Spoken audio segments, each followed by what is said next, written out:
Hello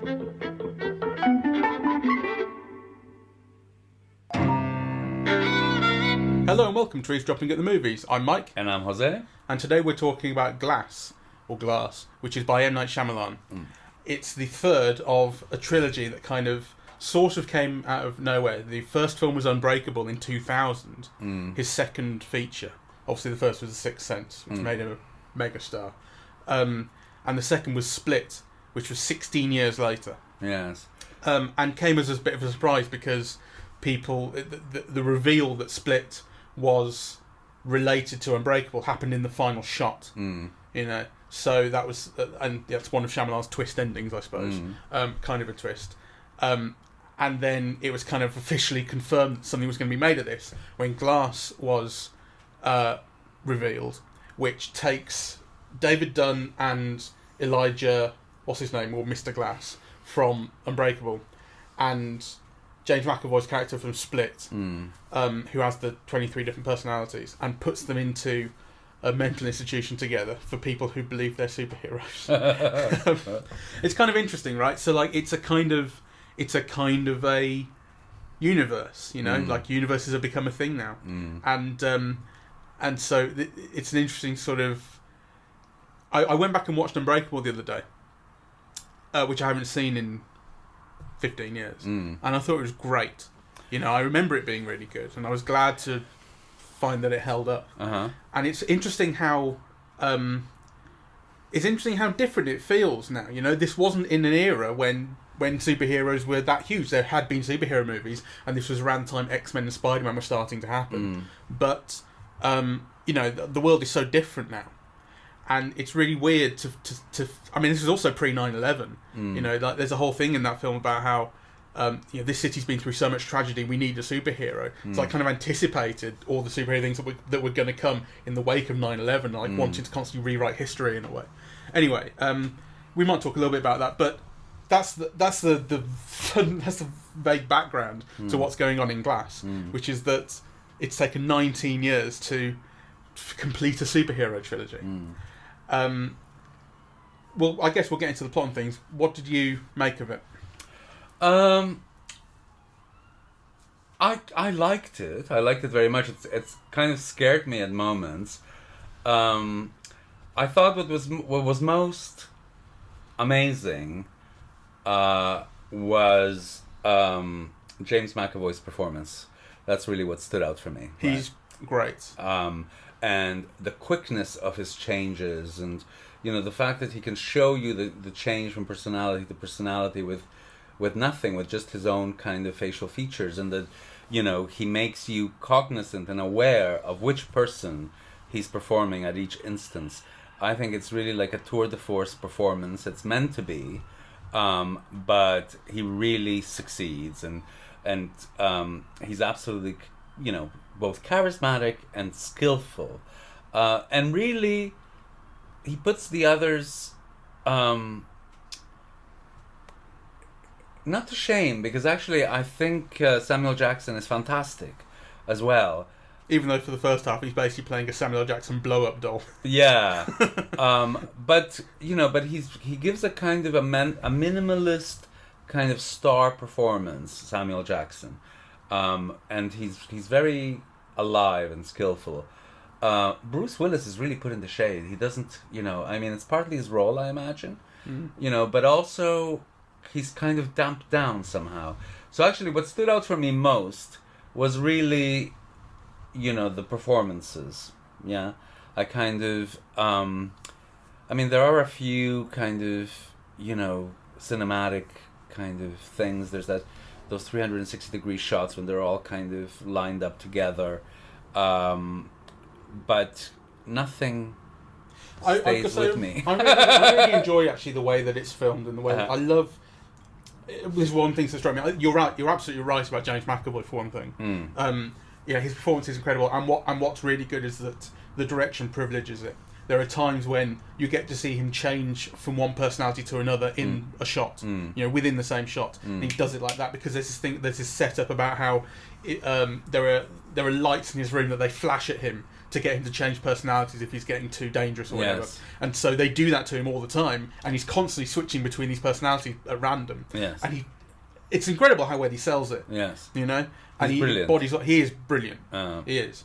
But I love the way it's shot as well. I don't remember the 360 shot you're referring to in particular, but certainly I recall towards the end of the film, I guess spoiler territory right away, you know, there's a superhero showdown at the end of the film of sorts. So they get out into the sort of front lawn of this asylum, and there are these shots that are just nicely composed. Everything is nicely composed. So you have Bruce Willis on the left of frame, on the extreme left of frame, and James McAvoy on the extreme right of frame, facing each other. And as I recall it, Samuel L. Jackson is in the middle, kind of watching them, not in between them, but sitting in the foreground in front of the camera, right? And like, this is not a revolutionary shot. This is not original, but it's just very nicely composed to set up this opposition and the fight that's going to happen. You know, something that I think you don't necessarily see an awful lot.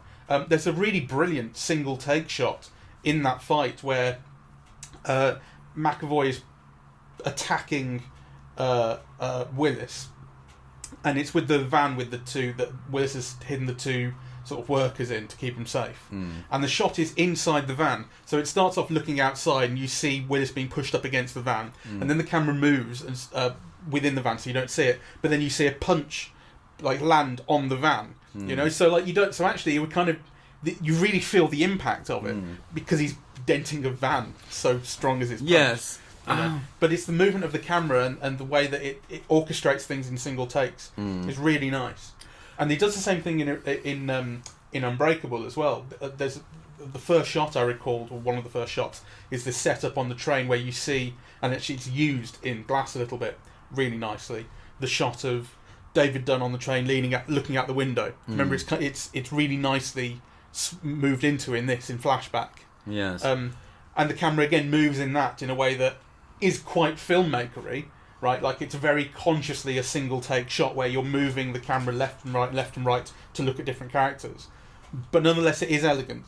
And that's something I really like about Shyamalan's direction, that he there is thought behind it. Sure, there is thought behind it, and he's very good at scaring you or making you uneasy, right? And you know, I'm not quite sure how he does it, really. I'd need to kind of look at it again and look at it more closely.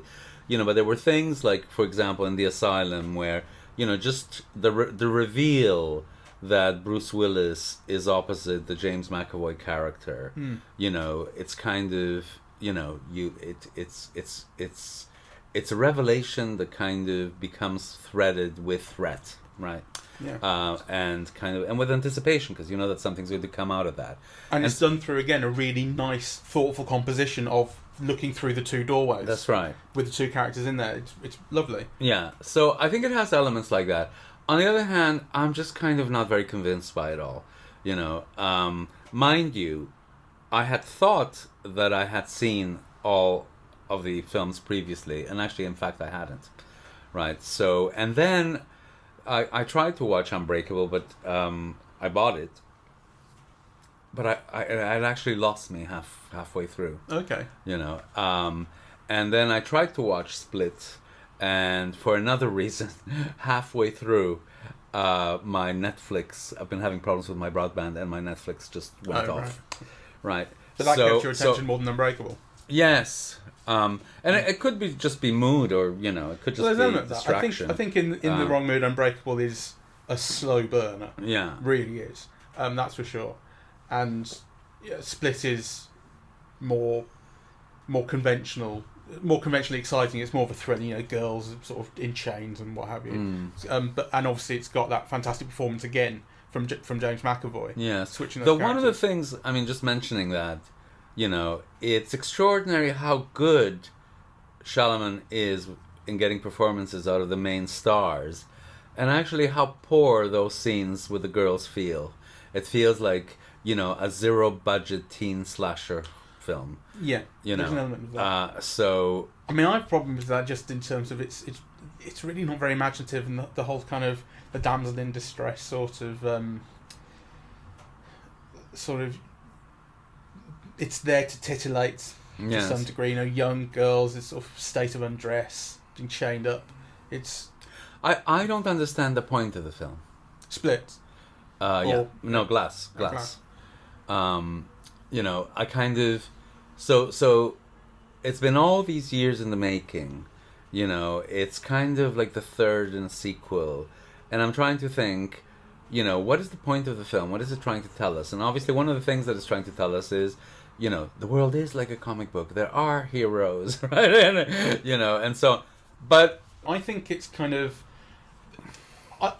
When Unbreakable came out in 2000, there was talk about it being the first of a trilogy. I remember Willis saying, you know, that he thought at the time M. Night Shyamalan was working on a trilogy, but, you know, Shyamalan was very secretive and obviously went on to work on various other things. So it wasn't for a long time before it came into being. So who knows what that trilogy would have looked like back then, you know. But I think there is a real response to the way that cinema has changed in Glass. Because... for one thing, there's direct reference to Marvel. Yes. There's that thing about the giant tower. And that's in Philadelphia. It's meant to be, right? Yeah, and it's this thing about, you hear it on the news and you see it on a magazine, and it's like this great new tower that is the new kind of marvel of the city. And what you're basically being teased at is there's going to be like a King Kong ending to the film. You know, they're going to have a fight in the tower, or Spider-Man, or that sort of thing, right? Yeah. And there's one point, I think it's very deliberate and very funny, actually. There's a point where Samuel L. Jackson, he's the guy who is the comic book nerd, who believes that comic books, again, this was something from Unbreakable, who believes that comics are not just nice, entertaining stories, but they are a continuation of true stories of superhuman beings that people have told stories about gods that walk amongst us for thousands of years, and that's what comics are a version of. And the kind of thesis of the film is basically that is true. And so he's the one who kind of obsessed with all of the comic knowledge, says, you know, the final fight has to take place at this building. And there's this thing about how the 3 of the floors of the building are dedicated to a chemical factory, and it's like, and so we're going to blow it up. You know, like real sort of hackneyed sort of thriller superhero nonsense stuff. And I think the film is very deliberately playing on that. There's also a thing about how the magazine that you see, the magazine cover that the building is on, describes the building as a true marvel. You see that? I did see that. You know, so I think that one of the ideas of the film is to sort of say, it's nonsense how Marvel treats superheroes, but this is like real like if superheroes were real, this is it.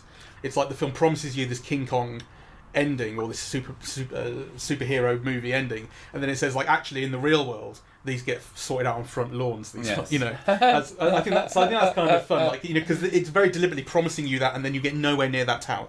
You know, I think that's kind of fun. There's nowhere near the budget. Well, maybe. But it's a star vehicle. It's got 3 stars in it. Still, my understanding is that all 3 of these films have been made on a very small budget. I think, look it up, but I think it was like 9 million or 12 million for Split, and I think something similar. Well, Glass was 20 million. Yeah, they've taken a pay cut to do it, haven't they? Or they've gone on percentages or whatever. Well, but, same difference. Yeah, but that's a low budget film for an action spectacle, right? That's true, actually. Well, it's not an action spectacle. I mean, this is the thing. Well, but it kind of is. It's a drama and a sort of. No, it's got a psychological. It's got a lot of action moments. Yeah. You know, and but that might be the reason for filming the finale on a lawn, you know, rather than on this wondrous skyscraper. Sure, but I mean, I think it's like it's not just a budget thing. Like, there is a project there saying like superheroes are, what Marvel does is nuts. Real superheroes fight on front lawns. There's something in that. Well, because there's also a thing about the twist in this film. It has a Shyamalan twist, as they all do, and the twist in this film is that the psychologist character, who's played by Sarah Paulson. So she tries to kind of convince them out of their delusions of being superpowered. But then the reveal is that she knew all along that superheroes are totally real, and she's part of an organisation that is trying to keep them away from everybody else. And there's a line that she has. I made a note. I didn't make a note of the exact line, but there are 2 points that she makes in this one line of dialogue, basically, where she says, when you guys show up, you always bring destruction, and it always escalates. And there's 2 points there that I think are really interesting sort of responses to the superhero explosion of the last 15-20 years. Because on the one hand, you've got the destruction, and people talked, for instance, about Man of Steel, and how in that film, Metropolis is just razed to the ground in that film, and that made people go, how many people died in this? You just didn't see them, which then led to subsequent films saying, well, we've made sure to get everyone, like, we're going to have a fight in a place that's been deserted, so no one can die here. Or you had the whole thing in the Avengers films about how they felt very bad about dropping a city on on the ground or whatever. So that became a deal, and then the other side is the escalation, which I think we've kind of talked about before, where if you look at the first Iron Man movie, when superheroes as a modern thing were really kicking off, as a modern universe type thing were kicking off, Iron Man was a guy with a fancy suit who can fly around punching people. And the last movie, they're in space, fighting through space and time across galaxies, and one guy snaps his fingers and half the universe dies. Yeah. So, like, as escalation goes, things have got out of proportion, right? That used to happen in comic books as well. So that's kind of... there's something in that line of dialogue that Sarah Paulson has. Like, we're trying to stop this shit from happening. Like, nip it in the bud. There's 2 direct responses to what the whole world of superhero mythos and fiction has become.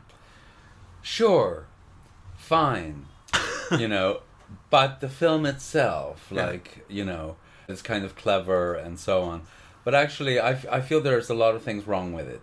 All of the scenes with the young girls chained, by the James McAvoy character, seemed like really cheap and exploitative. And then kind of the other 2 main female characters are the Sarah Paulson character. And Sarah Paulson herself I like her very much. I mean, she's got these kind of liquid eyes, and a kind of a nice stillness. But really, I mean, she's the villain of the piece.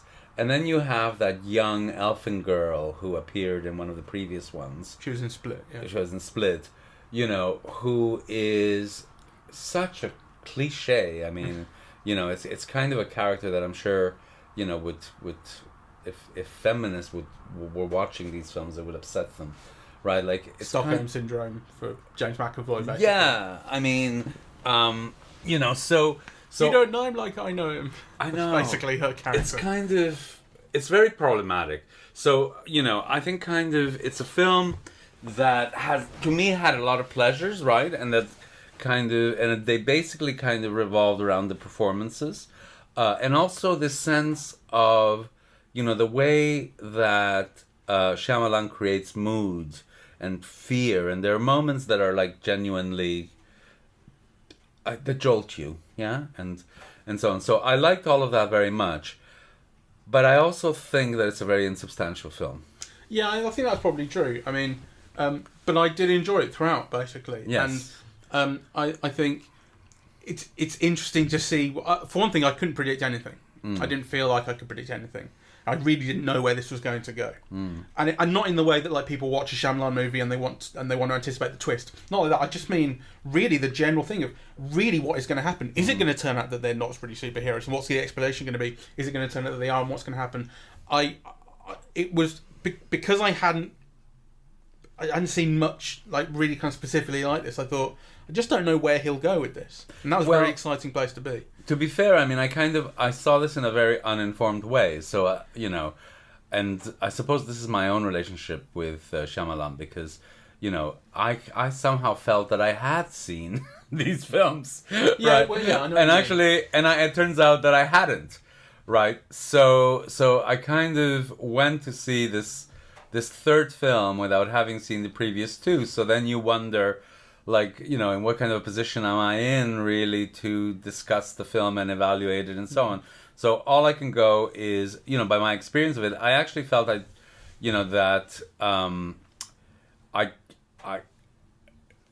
having seen the bits of the previous two films that I saw, I actually, well, I might have missed. Who knows? I must have missed. Anyway, I enjoyed the film very much as well. It was entertaining, but I really, the thing that I came out with was, you know, two things really. Isn't James McAvoy absolutely great? You know, and secondly, Samuel L. Jackson deserves his paycheck. those are the two things really. I was glad when he sort of came to life, because I thought, how long is he going to be this dummy for? And then it turns out that he's been faking taking his pills and being sort of catatonic the whole time. Yeah. And actually he's alive and, you know, smiling. Yes. So it's lovely when he kind of he comes to life, and then he does that thing of teaming up with, because he's the guy whose bones break and he's in a wheelchair, and he teams up with the guy who is superhuman, like properly superhuman. Yes. Turns into the Beast and kind of gets him to do his bidding. Yes. And I think it's beautifully shot. I mean, I don't want to overstate that, but I think it's really nice and interesting to look at. And I like the way that Shyamalan uses the camera. I like that in basically every film of his that I've seen. Even the ones that people don't really like. So I really like The Village, for instance, which I know people are really down on. But to be fair, I didn't see that when it came out. I saw that in the last year or so. And I found that a really fascinating... I mean, basically, it's a film about Afghanistan and the Iraq War and kind of American fear around sort of 2003, 2004, and wanted to kind of shut yourself off and just not listen to things. And I think, like, as a metaphor, it's fucking brilliant. I think it's a really interesting piece of work, though it has significant problems. But what people will kind of always pick up on is like, well, it logically makes no sense. How would they not know that it blah, blah, blah? Yeah. And that's just annoying. Like, it's kind of not buying into the concepts a little bit. Yes. This doesn't have anything that smart, I don't think. And it does feel a little bit seat of the pants in a way, because like it seems that like the trilogy has now come to fruition after such a long time that it's kind of like the stuff that you see in this to some extent can't possibly have been in the original plan, because like I say, there's things that feel like such a deliberate response to the way the world and the way that cinema has changed.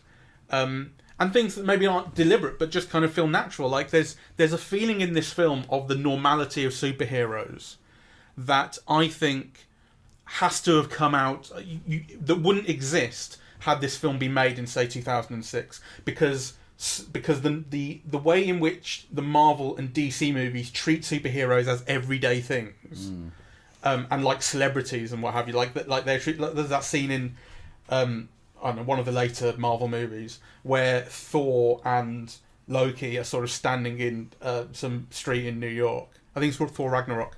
They're standing in some street in New York, and then like some girls come up to them and say, "Oh, can we have a selfie?" There's a thing in that of like, you know, superheroes are totally normal in this world, real superheroes, and like that has needed 10 years of work to get to that point. And I think that's a feeling that you get in this. There's a feeling of the normality of superheroes, and like the way in which Bruce Willis in particular conceives of himself as a superhero feels like it has been normalised. Like right at the start, you're introduced with him and his son, who's the same actor from Unbreakable, which I think is great, and you recognise him. And they're talking about the news reports about him, and people call him the Overseer. And there's this thing about his nickname, and it's a joke, right? There's a thing about he's called the Overseer now, and he much prefers it to Tiptoe Man or something, you know. And he says like, "Never call me Tiptoe Man again." So like they turn it into this joke, but nonetheless there's a normalization of superheroes within the real world that this film just kind of integrates and uses, that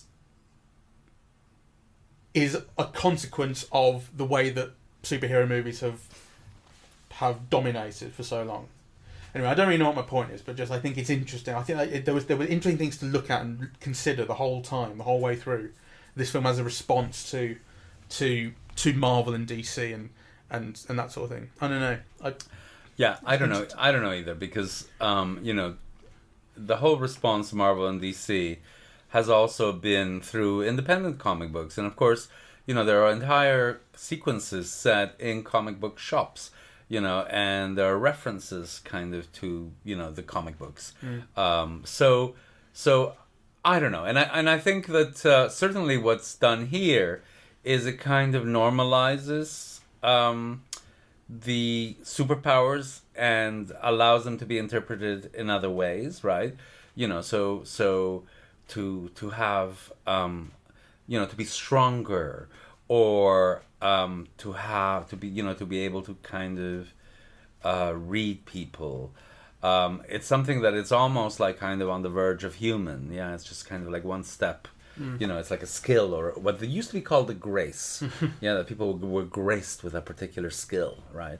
So, and even to make kind of an illness, a split personality, into, something that kind of endows you with particular strengths, which is really kind of, the way that in common discourse is often talked about in relation to particular kinds of autism, so kind of, it makes you less able in some areas and it increases abilities in another, right? So the film treats superpowers along ways that are kind of legible or understandable in quotidian life, in normal life, so I think, but that was also the case with a lot of independent kind of comic books. I don't think in doing that it's doing anything particularly new. No. The film, so. But in the context of the films around it, I think it's interesting to look at.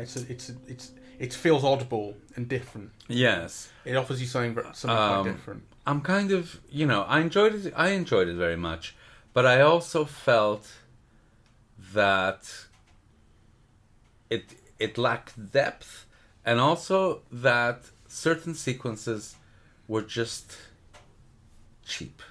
I don't know how else to describe it, and that actually the whole of the relationships were really superficial. I wanted more depth from the father-son relationship. I wanted more depth from the mother-son relationship.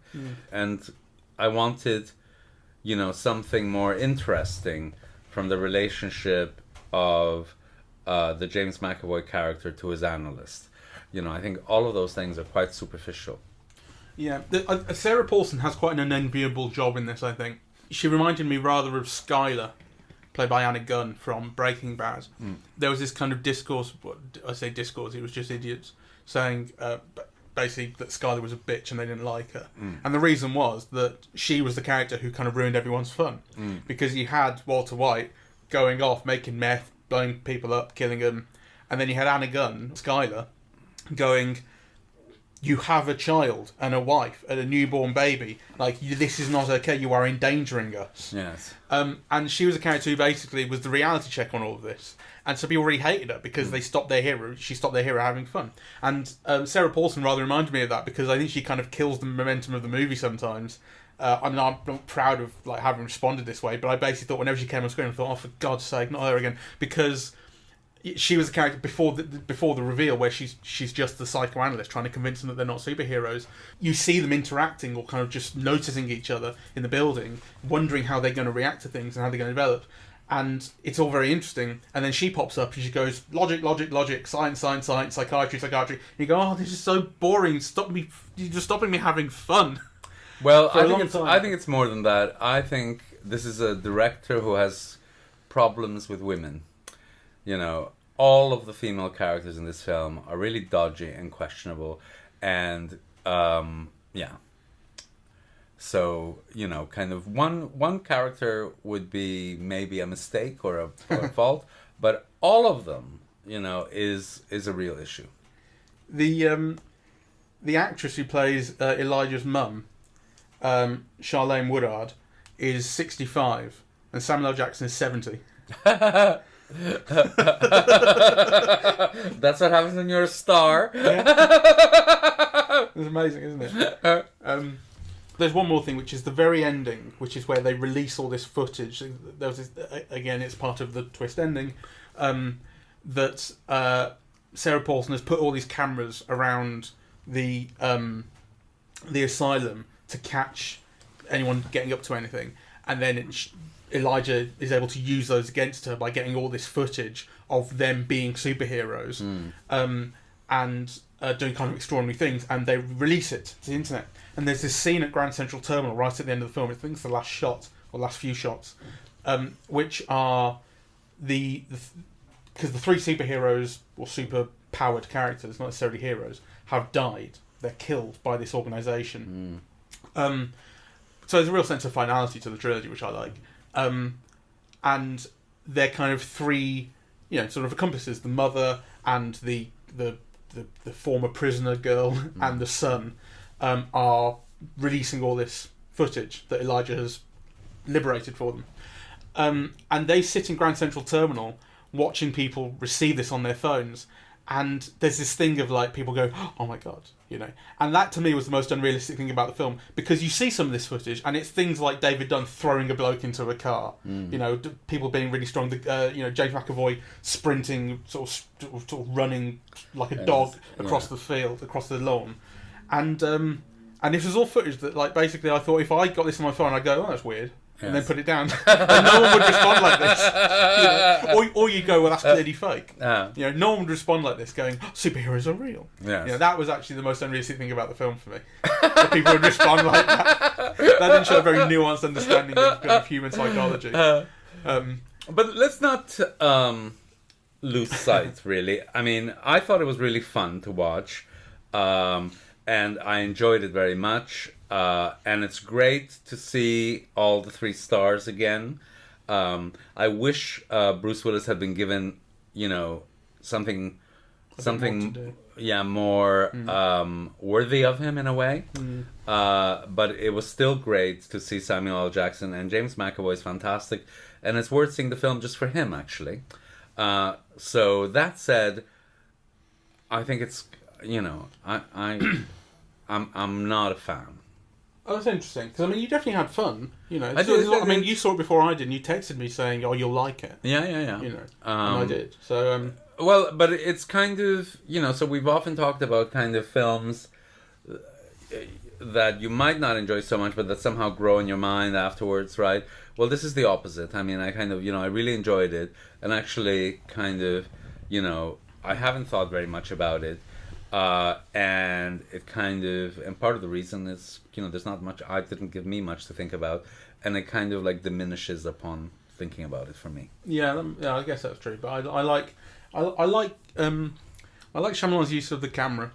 I think it's a joy for me to watch the way he moves the camera, even if sometimes it's very noticeable and you think this is a real film student sort of move in a way. Yes. Like, it doesn't sound necessary sometimes, but you think, no, I like it though. Yeah. I like a little bit of deliberation. Right, and a little bit of just putting yourself on screen. So, like the depth of field and staging things in depth and things as well. Like when Elijah sort of sets Kevin on all the guards and kind of just wheels away, and it's that thing of like the cool guy walking away from the explosion type of shot, but who cares, right? It's nice, it's fun. And it was nicely shot and nice to look at and everything, and I liked all that sort of thing. And there's one final thing which is not really about the film, it's about M. Night Shyamalan, which is because we looked up his the pronunciation of his name before recording this, because I wanted to be sure, and I'm pretty sure it's Shyamalan as we've been saying it. And this is the way I'd heard it years ago. But there's a thing about people, for a long time, basically just not taking him seriously, not taking his and making a joke out of his name. And the reason that this is kind of cropped up for me is because it came up on Twitter, I don't know, 6 months ago maybe. And I guess they'd released a trailer for Glass or something, and so his name was in the press again. And Americans were referring to him as M. Night Shyamalan Ding Dong. And that's terrible. I thought actually this is like, I really, really hated that, because basically it's so racist. Well, people really called them out on being racist. And this is the thing that really annoyed me more than the racism, is they said, no, I'm not calling him Shamalama Ding Dong because he's Indian. I'm calling him Shamalama Ding Dong because he's a ding dong.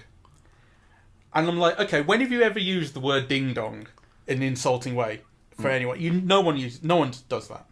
No one has ever called anyone a ding dong. At least not after they turned 6. It used to be a term. The reason that they do it is because because they have no respect for him. They wouldn't any other.